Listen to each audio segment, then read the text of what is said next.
Hello, and welcome to another episode of the Full Quarter Podcast, which is your South African cricketing podcast. And whenever South Africa play, we come out here and we do a little bit of a review. We're a little bit happier than Monday. It did rain, but it stopped, and then we played, and actually got in 2 games in Sydney today, so that was really good. South Africa playing the Bangladesh and beating them by a whole lot of runs. A whole lot of runs, ladies and gentlemen. It was a lot of runs, 104 runs in that game. Myself and Tim are here to talk you through that, everything that's happening, and to also prepare you for Sunday's match against India. Remember, please do subscribe to the One World Sports Radio channel. Let's grow it. Please do tweet us at One World SR or our own personal Twitter accounts, and also support us on Patreon at One World SR. Tim, your initial reaction at the end of the game, what did you think? South Africa winning by 101 runs. I tend to think a year apart. Last year, Bangladesh was the game we all were bemoaning because it was the game that got us out of the net run rate. Well, today, South Africa proving that they've learned their lesson. Did you see it that way? I said earlier in the week, don't worry about Bangladesh. I said, they're not what they were 6 months ago. They're not quite clicking as a team. There's something that's missing.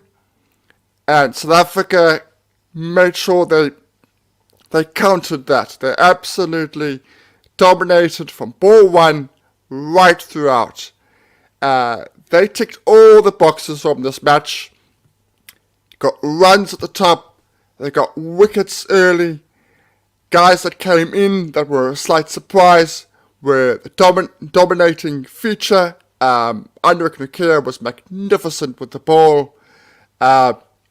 Everything that was supposed to go right went right for South Africa. As I say, ticked all the boxes. Riley Rousseau was magnificent.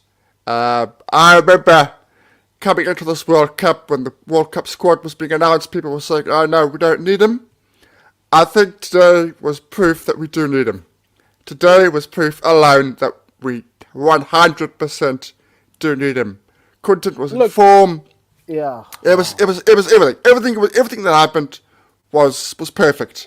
Except for, as I'm sure we'll get back into, the way the innings ended. That is the only part that wasn't quite where we would like to be. Otherwise, because you can't be at 170 and finish at 210 after 14 overs and finish at 210. I remember I tweeted when South Africa were 129 in the 12th over that 210 was a minimum, and then those 2 overs that took Riley to 99. I think they went 20 runs per over in those 2 overs. It was truly ridiculous. It was a sight to behold. I won't lie. And so for me, that was my only thing. But I knew that when wickets happened, they were going to stop our momentum, and that's why you want wickets in T20 cricket, because it stops the momentum, it forces teams to kind of slow down, and that's what it was. But Riley Rousseau, incredible innings. It was just amazing to watch. Like, for me, we've seen his. I think last year when he played domestic cricket for South Africa for the Knights, and he was bludgeoning the ball to every corner, you were like, okay, dude, we see this. We'll get you on the Proteas side, but can you replicate it? And he scored 200s in the space of, I think, 3 matches, because the last 100 he scored was against India. In that second T20, I don't know if it was the last one or the second one, but scored in the last 3 weeks, it's 2 centuries. The last 3 weeks, 2 centuries in the last 3 weeks, and he's been so dominant. And when I looked at that team, when I look at the Proteas, and this is why I said it's championship or bust, because I look at the side and I'm like, you can restrict whomever you want in the world with the bowling you have, and you've got options in the bowling. And then on top of that, you can bat teams out there. And the thing for me today, it was Quinny and Riley. Tomorrow against India, it might be Aiden and David and Tristan. And so I'm happy with that, because in T20 I need three guys to hit off. If I get three guys who can give me lovely 40s at 120 strike rate, and then the rest can pitch in at a higher strike rate, you get your 180s, or your 160s, 170s, like that. Here, Riley and Quinton went off, and the game was effectively won, Tim, by the time we got to over number 10. I think for me, once they got to that 100 partnership, it was done. It was Bangladesh were now being battered into the ground, and the only thing that could save them was the rain, and the rain never came. Um, I looked at that Bangladesh side. It was spinners galore, and I kind of worked into Riley's ambit. The old adage, and I think today was more about stereotypes, because I look at Bangladesh, they threw spinners at South Africa, and South Africa just came through really nicely. And then South Africa went, and this is the thing about the selection that we're going to talk about. South Africa were like, we're going all pace. We're going all pace. And in the bowling, in our bowling innings, I was like, Shamsi. Bring Shamsi on, because that's the guy I want. But let's talk about selection. Toss happened, and Timber tells us, look, we're batting first, and we're all like, but dude, there's rain around. Why don't you bat second? But fine. And then he says, we're bringing in Shamsi for Lungi. And I was torn, because yes, Shamsi must play, because always want South Africa to play with two spinners. But for me, I would have dropped Anrich instead of Lungi. I know Anrich took 4 wickets today, and he's bowled really well. And you and I spoke about this, and you said Anrich was going to take those wickets. Or I just speak to somebody about it. I don't know. I spoke with many people about this, because I was not happy, because the disrespect Lungi gets in this team is ridiculous. And you can't say horses for courses. Fine, yes, Andrew Scott can push it up to 150, and maybe you do need that, but Sydney's a slow track. If you're bringing in a spinner, surely Lungi would have done the exact same thing that Andrew did. Okay, maybe not, because everyone's different. But that was my only thing. I'm glad the selectors were proven right in this instance, and I'm not standing here on my soapbox shouting at them. But even then, even going to India, I would. We'll talk about India, but Lungi should be playing all the time. He should actually be the first bowling name on that sheet after Tabraiz Shamsi. But yeah, what did you make of that change? Because I was not happy. Like you, I was surprised, and I think we said earlier in the week that we would have picked Lungi. So I I'm not going to say that I would have picked Anna, because I've already said I would have picked Lungi. However, I can see why they picked Anna. Not just on the fact that his performance, it's the extra pace against the Bangladesh batsman. The Bangladesh batsman, on an Australian pitch, yes, okay, it's not whacker fast, but it's still too fast for the Bangladesh batsman, and that is what happened. South African bowlers at the start, I think, were not too good. First 2 or 3 overs, they were too wayward, they were too leg side. In comes Anna, and he bowls wicket to wicket straight, and he gets wickets in that right at the beginning. He gets wickets. He bowls right at the stumps, gets caught behind, gets a bowled right early on. He makes a statement. So I can 100% see why Anna played, and it worked perfectly. I think it was the right decision to play him. But I agree with you. If you're picking a South African side, in a general sense, Lungi is your best T20 bowler. That is 100%. The stats back that up. But you're not going to drop wicket taker. And that's the problem the problem is you're not going to drop Kagiso. And that's the other thing that I think we need to also kind of think about. Is there a world where we can go into a T20 international, even in a World Cup, where it's Lungi and Anrich and not Kagiso and Anrich? I will come back to you on that. So I was looking that up, and I'll look. Rabada's numbers. His numbers in 2022 are not good, Rabada. They're not good. He averages 53 in 10 matches with the ball. 53 in 10 What's the matches. economy rate?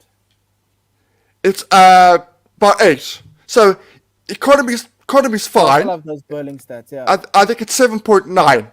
I think it's Yeah, 7.9. 7.9 since this is the last 12 Yeah. months. Yeah. And an average of But 33. But if you look at yeah. Lungi, 8.79 economy. Okay, cool.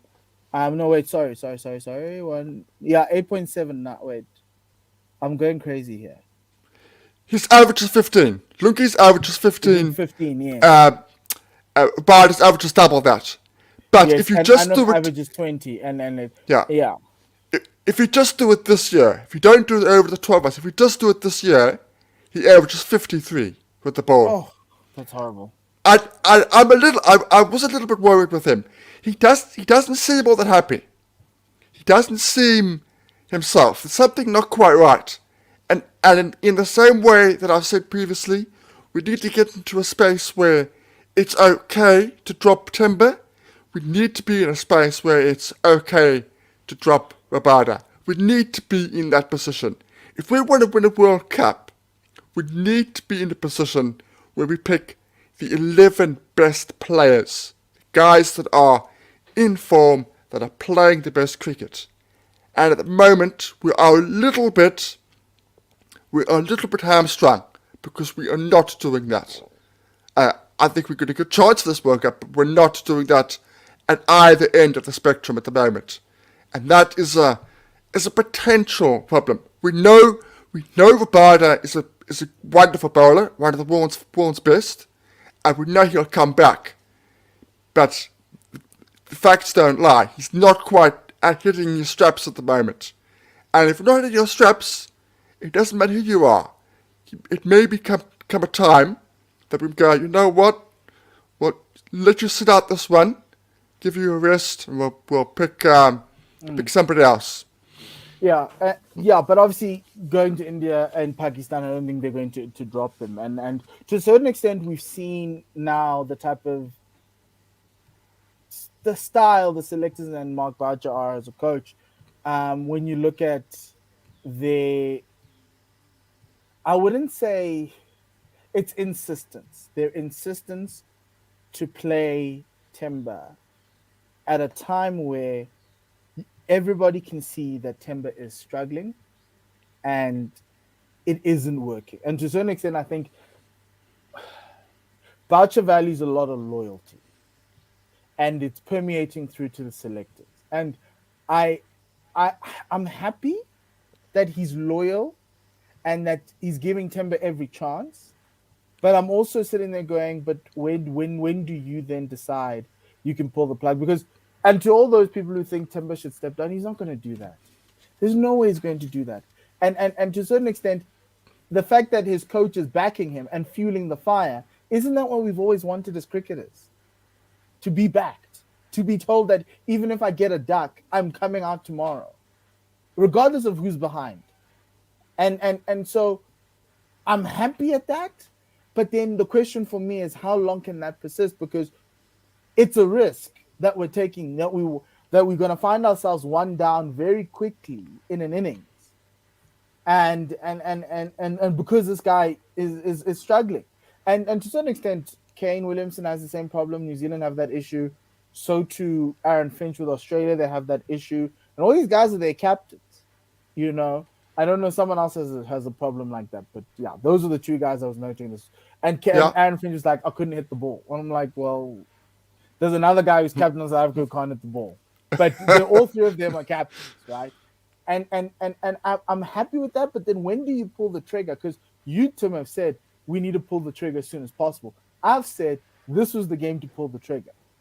But because of the rain in Zimbabwe, they may have elongated. Because now I don't think, can you bring in Reza for India? And what does that look like from a team perspective?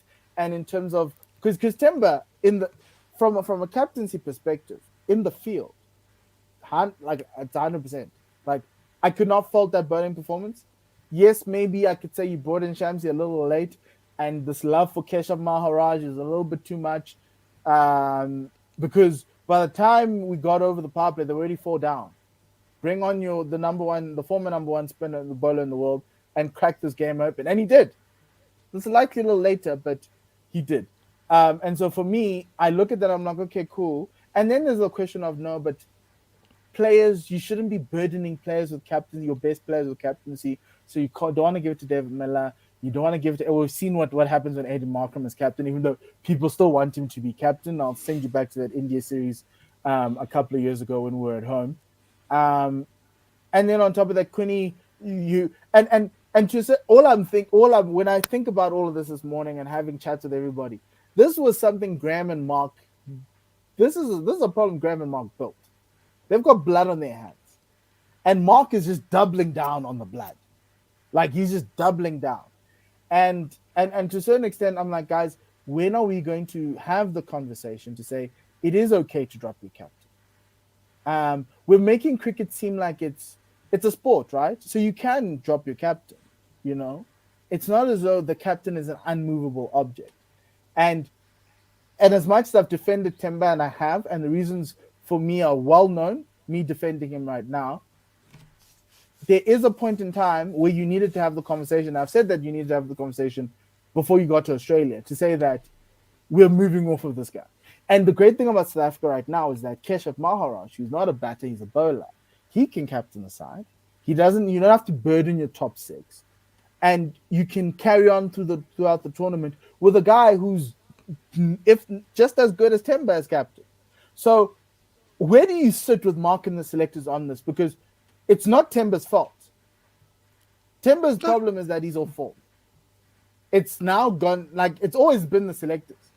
And so where do you sit with this decision making from the selectors and Mark Boucher?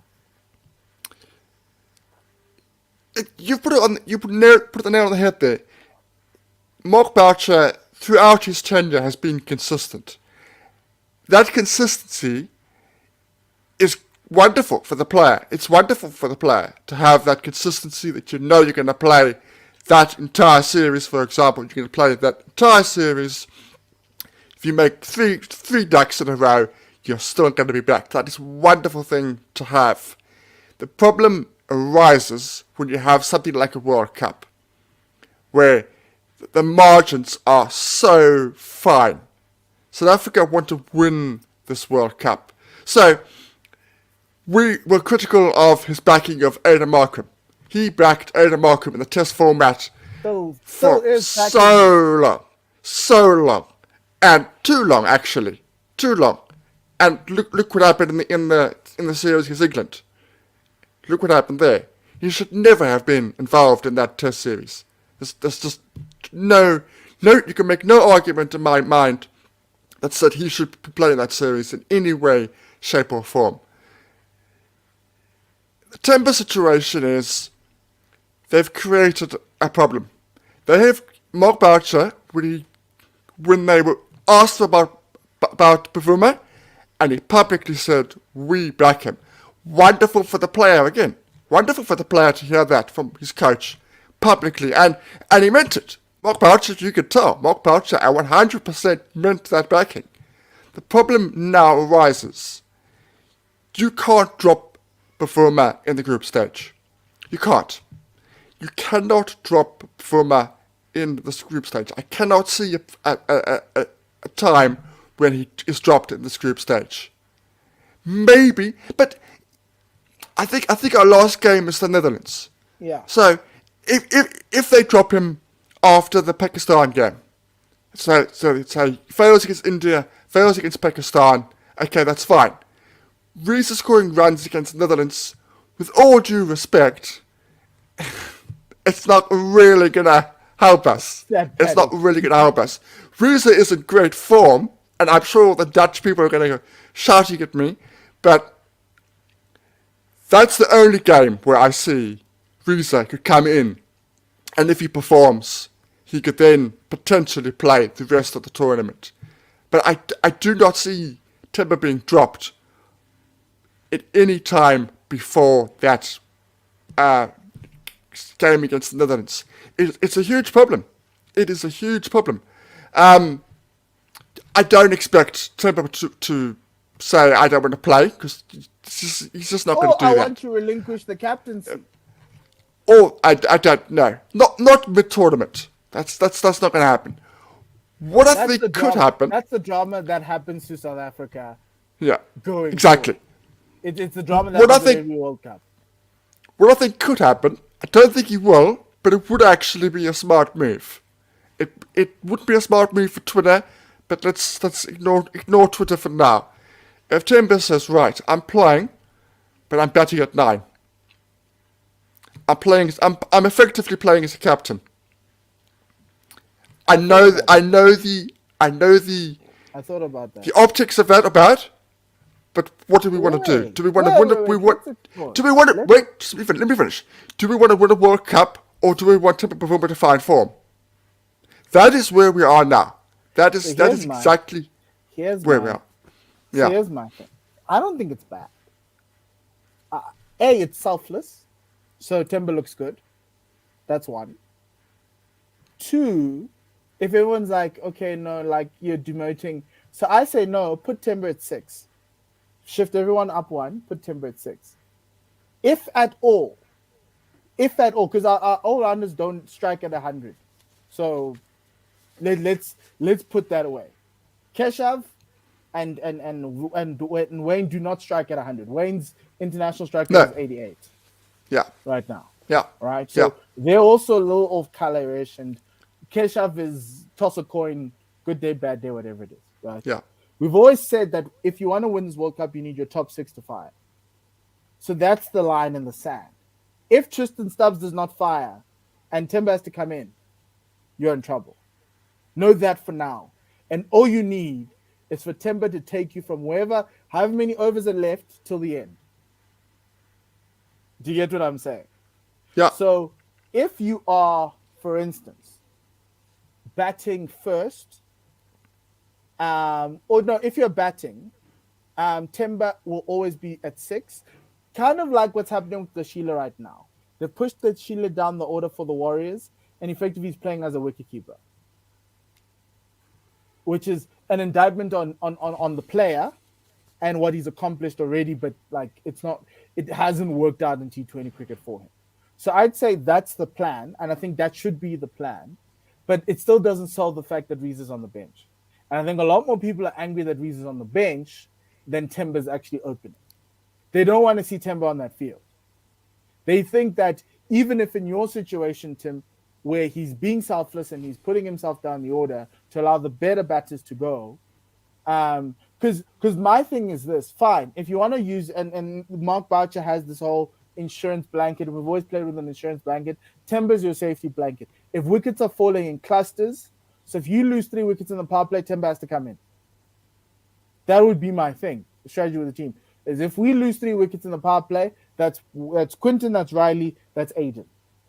Timber has to come in, and Timber has to rotate the strike while the other guy's trying to look for boundaries. And you try to rebuild. Do you get what I'm saying?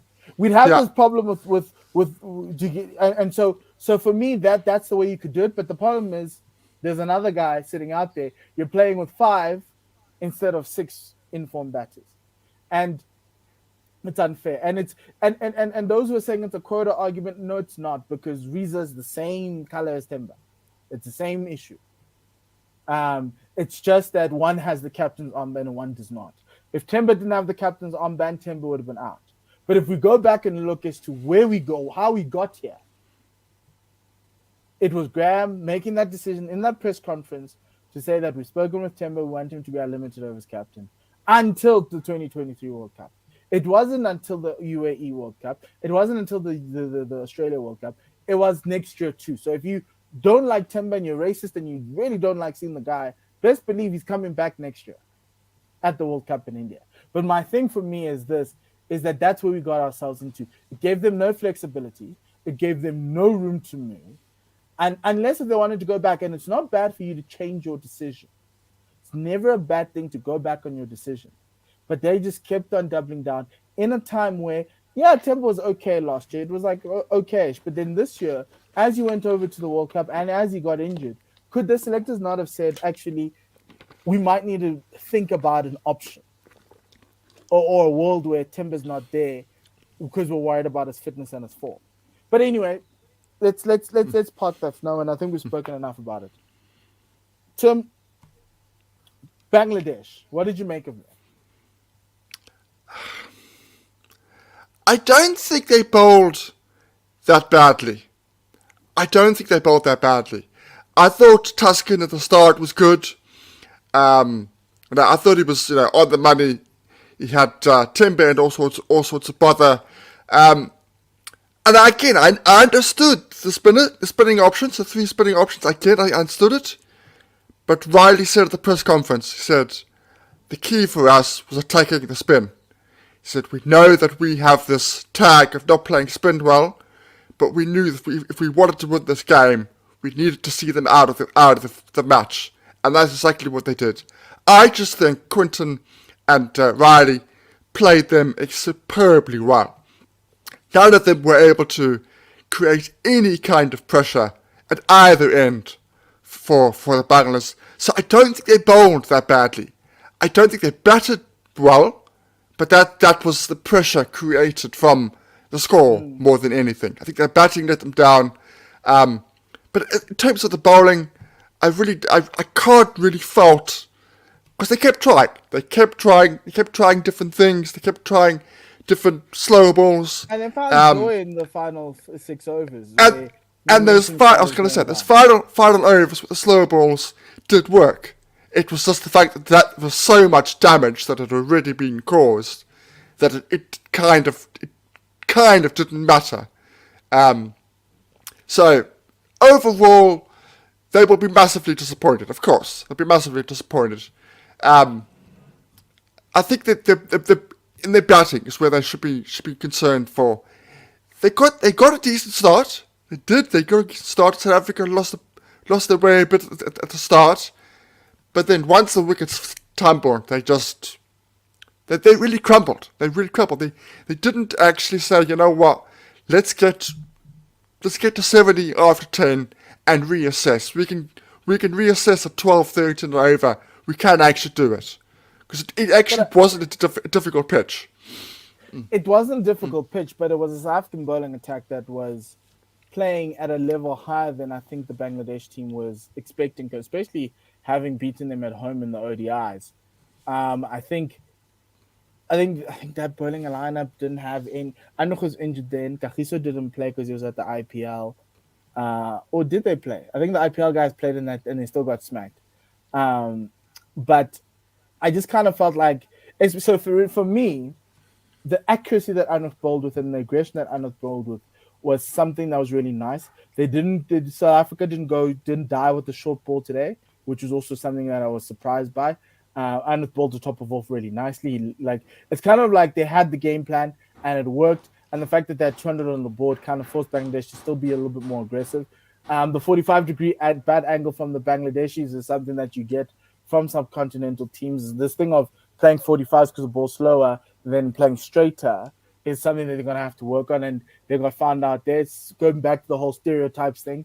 And I felt that when Shamsi just came on, he just cleaned them up, but the damage was already done. I was really impressed with the fact that I kind of felt for them, because I kind of feel as though if they played the same game against another country, they easily could have been in the game even in the last 30 minutes. And it could have been a 160 plays, whatever. It's just that Riley Rousseau comes in with just putting away. And that's the problem with T20. Good balls get taken away. Good balls go to the boundary. And I felt that Bangladesh, having bowled good balls, like the reverse sweeps, I'm like, there's nothing they can do there. There really is nothing they can do. And so if I was a Bangladeshi fan, I wouldn't be too disheartened. I'd just be like, okay, pick yourselves up, dust yourselves off. We can win a game, and I hope they beat Pakistan. I really do. But I'm so happy to be past Bangladesh, because if Bangladesh causes a surprise of the weekend, we're in, guys. We're in with the party. But obviously now we're actually recording while Pakistan are playing Zimbabwe. So Zimbabwe, please do us a favor. Please do us a favor. But it'd be weird because then if Zimbabwe does us a favor and they beat Bangladesh and then they beat Netherlands,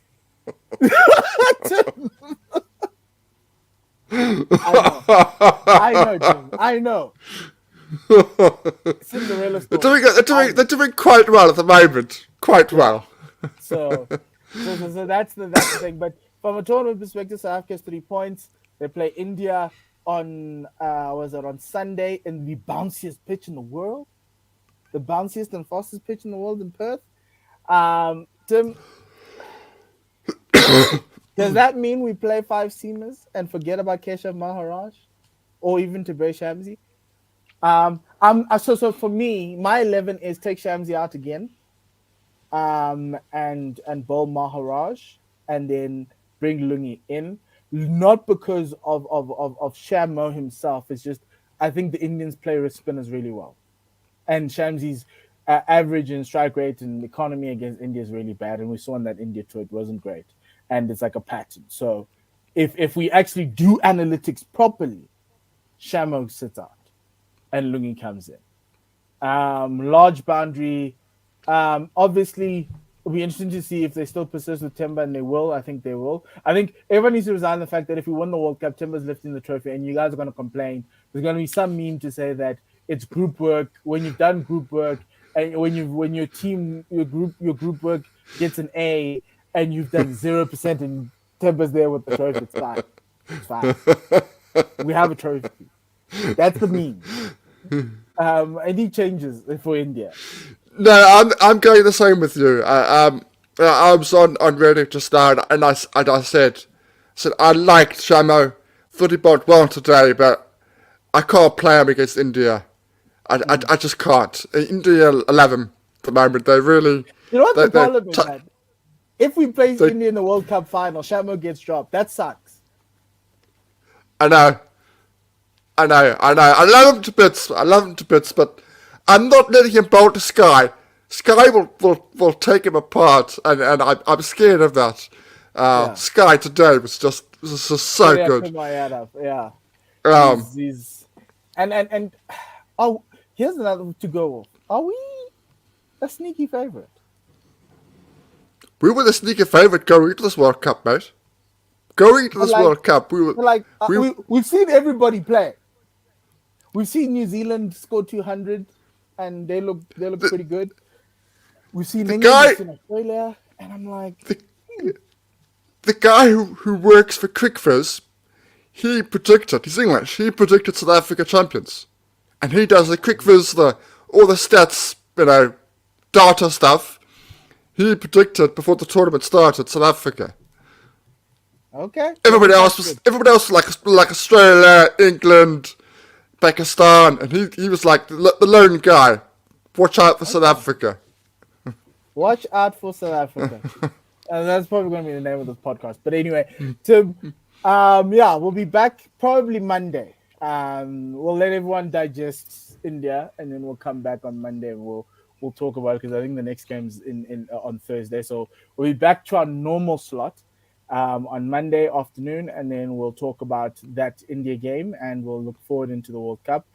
Outside of that, Tim, any final words? No, not as such. Don't worry, we are going to be doing stuff for the domestic setup. We will be talking about the CSA T20 Challenge once it gets to the nitty gritty of the semi-finals and that sort of thing. We will be talking about it. So it's not, we haven't forgotten about it. It's just that the World Cup. Magala's not playing, so the World Cup takes priority. Yeah. Yes, World Cup does take priority, because Timber's gonna win, and you're gonna do the group work memes. Yes, group work memes. Yes, that's what we're looking for. But yeah, good win, Proteas. Well done. That team looked like champions today. They really did look like they were a champion side. And yeah, that's all I can say. All the best to the team. All the best to Timber. More runs, please, Cappy. Please, more runs. Please, more runs, Cappy. Shut the haters, man. We want to be fighting the haters, but you're not giving us a chance. But yeah, Tim, thank you very much. Thank you to everybody. Have a good time. Enjoy this win over the weekend. Sunday is massive. Sunday, 1 p.m. Be there. It's going to be massive. But yeah, in we between all the win soccer. and we pretty much through. Not No, not win and 100%. Win and and win. yeah. Yeah. That's so we have to win, boys. Come on. Yes. That's what it is. So, cheers, guys. Goodbye, good night, and lesale kakahiso.